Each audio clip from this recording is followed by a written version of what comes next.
میری ابتدا تیرے نام سے، میری انتہا تیرے نام سے۔ صاحب کرسی صدارت برادر مکرم جناب محمد حفیظ خان صاحب، بار دیگر برادران مکرم جناب جبار مرزا صاحب، جناب نسیم سہل صاحب، برادران عزیز ڈاکٹر یوسف خوش صاحب اور آج کے صاحب شام حسنین نازی صاحب، معزز خواتین و حضرات، تخلیقی فعالیت سے لبالب ہماری اس آج کی ادبی شام کے مہمان خاص جناب حسنین نازش نے 12 مئی 1977 کو آنکھ تو تحصیل مری کے گاؤں نند کوٹ میں اپنے ننیالی گھر میں کھولی اور ابتدائی تعلیمی مراحل بھی اسی گاؤں کے اسکول سے طے کیے، مگر 1980 کے وسط سے اپنے خاندان کے افراد کے ساتھ مستقل راولپنڈی آ بسے اور پھر تب سے اب تک ایک ایسے پٹواریے ثابت ہوئے جو پنڈی بار بھی کرائی جاتے ہیں۔ 1990 یا یوں کہیے 1994 تک کی زمانی مدت کے دوران ان کا شعور ادب چونکہ ابتدائی مرحلوں میں گامزنِ سفر تھا، لہٰذا قدرتی طور پر انہوں نے تریٹ سیدہ مری سے علاقائی نسبت رکھنے والے اس عہد کے نہایت ممتاز و معتبر شاعر و ادیب، محقق اور ماہر تعلیم محمد کرم داد المعروف کرم حیدری متوفی 1994 سے فیض صحبت کا امتیاز نہیں سمیٹا، اور نہ سلیم شاہ بھی ایسے صاحب اسلوب قانون نگار اور افسانہ نگار کی افسانوی شخصیت سے ادبی حقیقت نگاری کا لطف حاصل کیا۔ البتہ مری کی یک بستہ مگر دل نواز ادبی فضا و ماحول سے آہنگ اپنے جمیل یوسف صاحب اور شاعر و افسانہ نگار وسیم جبران کی شاعرانہ بزمرائیوں سے دل و نگاہ کے اوان شوق گائے گئے ضرور سجائے ہیں، اور راولپنڈی اسلام آباد کے ادبی منظرنامے میں ادبی اور تہذیبی رنگوں کی بہار لانے والوں میں ان کا اپنا شمار تو ہے۔ اردو زبان و ادب سے ان کی پہلی محبت کا ثبوت ان کی لکھی وہ نثری کاوش ہے جس کے بیانیے میں اردو زبان و ادب کی تاریخ، اصناف نظم و نثر اور مختلف ادوار میں وجود پانے والی ادبی تحریکوں سے شغف کا اظہار ہوتا ہے۔ متذکرہ کتاب کا نام بھی انہوں نے اپنے موجودہ اور تازہ سفر نامے کے عنواناتی طرز احساس سے ہم رشتہ ہو کر تجویز کیا تھا۔ جی ہاں، ان کی اس پہلی ادبی کاوش کا نام تھا اردو ہے جس کا نام، گویا یہ بزبان داغ ہم ہی جانتے ہیں داغ کہ دعوے دار بنے اور بجا بنے کہ اردو زبان و ادب سے اپنے والہانہ عشق کو آج تک نبھاتے چلے ہیں۔ دیکھیے نا، آج جو ہم سب یہاں ان کی نثری کاوش کی تحسین کے لیے جمع ہیں، اس سفری رداد پر مشتمل کتاب کا نام بھی بلا شبہ اردو شعری دنیا کے سب سے بڑے محسن و مربی مرزا اسد اللہ خان خالد کے مشہور زبانہ شعر سے بشکل پیروی خیال انتخاب کیا گیا ہے۔ وہ شعر جو ہے وہ تقریباً ہر سنجیدہ قاری کو زبانی یاد ہے۔ ان کی باقاعدہ ادبی تصنیف تو اگرچہ پہلی اڑان کے نام سے 2009 میں منظر عام پر آئی تھی، جو کہانیوں کا مجموعہ تھا، مگر آج سفرنامے کی شکل میں امریکہ میرے آگے کی آمد کے بعد ہم یہ کہہ سکتے ہیں کہ یکے بعد دیگرے کے سفرناموں کے میدان میں ان کی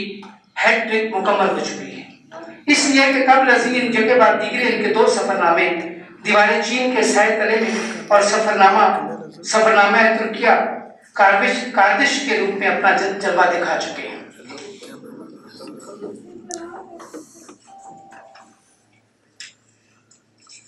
ویسے اسی عنوان یعنی پہلی اڑان کے نام سے ہمارے آج کے مہمان اعزاز برادر مکرم جناب نسیم سہل صاحب کا ایک غزلیہ مجموعہ بھی اشاعت پذیر ہو چکا ہے، اور اس کا سن اشاعت 1977 ہے، اور یہ سوء اتفاق ہے کہ 1977 جناب حسنین کی جو ہے وہ تاریخ پیدائش کا سن ہے۔ یادش برائے 2018 کی شب و روز کے حصار میں پیم رواں دوام موسم سرما کی اسی آس پاس کی ایک سہانی شام میں آرٹس کونسل راولپنڈی کے ہال میں اب اس سے سوء اتفاق کہیے کہ ان کی محبت کا حسن خود برادر عزیز حسنین نازش کی بے ریا اخلاص پسندانہ دوستی کا اعجاز کہ اس شام ان کے اولین سفر نامے دیوار چین کے سائے تلے کی تقریبی پذیرائی کا منظر سجا۔ صدارت آج کی تقریب کے صاحب صدر برادر مکرم جناب محمد حفیظ خان صاحب کی تھی اور مہمان خصوصی کی حیثیت سے یہ خاکسار متذکرہ کتاب پر اپنی خواندہ معروضات پیش کرنے کے لیے شریک محفل تھا۔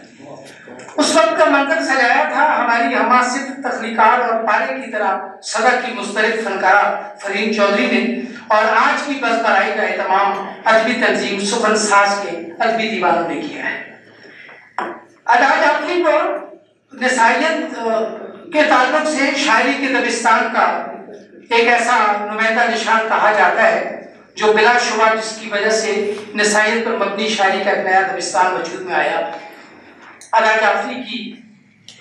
شعری تصنیف کا نام تھا میں ساز ڈھونڈتی رہی، اور ہمارے جدید اردو غزل کے بے بدل بادشاہ جناب احمد فراز کی ایک کتاب کا نام ہے سخن بہانہ کرو۔ یوں ساز اور سخن کی ترکیب آج کی سربی تنظیم نے سخن ساز کے نام سے اس کی بنیاد رکھی اور نہایت سلیقے کے ساتھ آج کی اس تقریب کا اہتمام کیا۔ میں اس پلیٹ فارم سے ان کا اور خاص طور پہ چیئرمین کا خصوصی شکریہ ادا کرتا ہوں کہ بہت ہی با تہذیب اور بڑی ترتیب و تہذیب کے ساتھ انہوں نے آج کی تقریب کا اہتمام کیا، ورنہ بدقسمتی سے ہمارے آج کے ایپ میں لفظ تہذیب جو ہے یہ کوئی تہذیب دیکھنے کا انعام رہ گیا جہاں سے پاپے ملتی ہے۔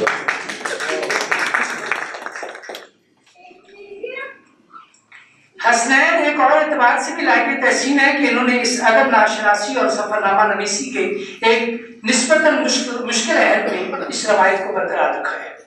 اس اجمال کی تفصیل یہ ہے کہ عہد حاضر میں جہاں انٹرنیٹ اور سوشل میڈیا پر آپ آنے واحد میں تصاویر، تحریریں،